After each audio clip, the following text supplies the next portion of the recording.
Hello, welcome back to Aikido Virtual Dojo. Today we're gonna cover another variant of a Koshinage technique.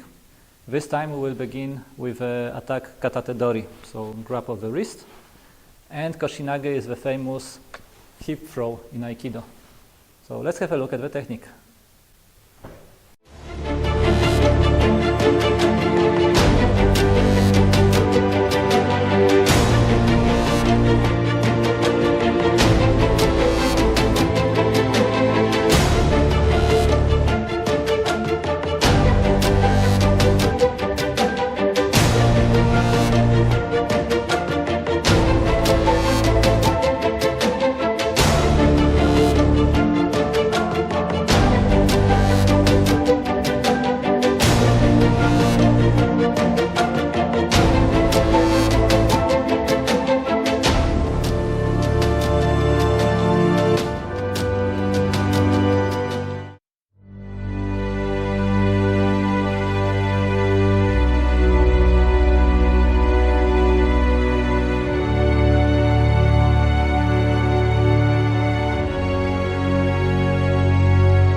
So now we're going to take a look at the footwork for Katate-dori Koshinage.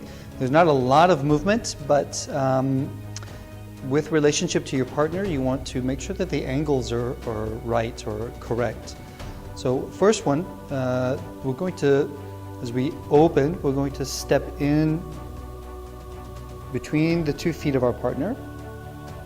And then we're going to adjust. We're going to turn slightly so that we can line up the feet in a way that both feet are perpendicular to my partner's body. So my body is perpendicular to my partner's body. And there's really not much more in terms of moving the feet. I'm going to essentially be from one side, shifting to the other. And that's really essentially the end of the footwork. So we're going to take a look at the footwork in relationship to the partner. So this time, as we start in Gyaku Hanmi, I will enter in the first step in between the feet and then adjust so that my feet are perpendicular with the partner of my body. Okay. And then from there, we would go into doing the Koshinage. So there's really no more movement with the feet. So we begin the technique with attack Katate-dori. Here, so a grab of the wrist. And I want to move the wrist to the side. I want to open here a bit, raising a little bit my hand and coming from the inside here so that I can grab later on. Okay, at the same time as I do this, as Durward explained for the footwork, I will enter between his feet, and at the same time I will execute an atemi here, taking the balance of Durward and preparing to grab the wrist here. So this is the opening for this technique. From this position here, after the first opening, I will adjust my feet, as Durward explained before. So I will place myself perpendicularly to Durward's feet. And at the same time, I will start moving down. So I imagine that I want to reach with my hand Durward's ankle. I descend in my knees, but I keep the other hand still up, quite high. And I want to touch with my lower back the center of Durward. So as I enter,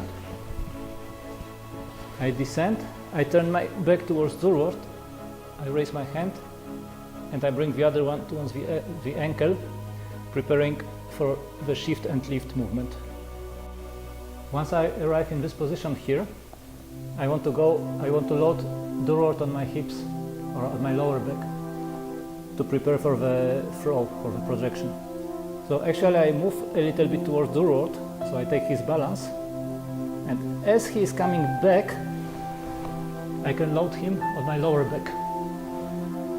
So this position, it's important to have the uke on the lower back in this position to make sure that it's not damaging my spine, my back, but that the charge is taken on the hips and on the legs.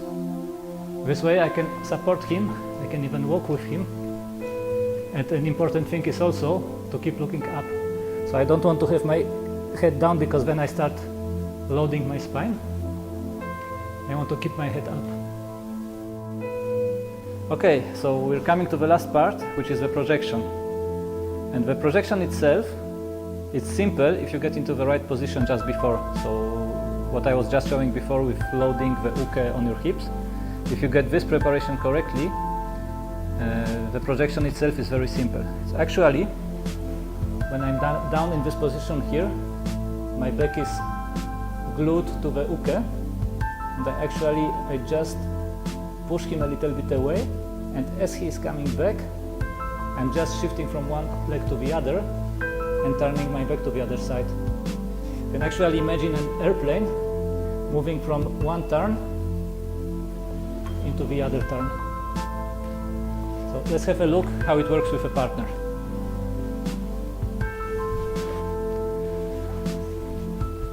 I go into the position, I prepare. So Durward is grabbing my gi, which is for him a point of reference for his projection, so that he can get a feeling of where he is in the movement. And also, as I do the projection, I will let his hand go, I will let his wrist go, so that he can amortize on the other side. So let's do the full projection now. Clap.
If you like our video, give us a thumb up and share it with your friends. You can also subscribe to receive notifications about new videos being published. More information is available in the channel description as well as through the links section.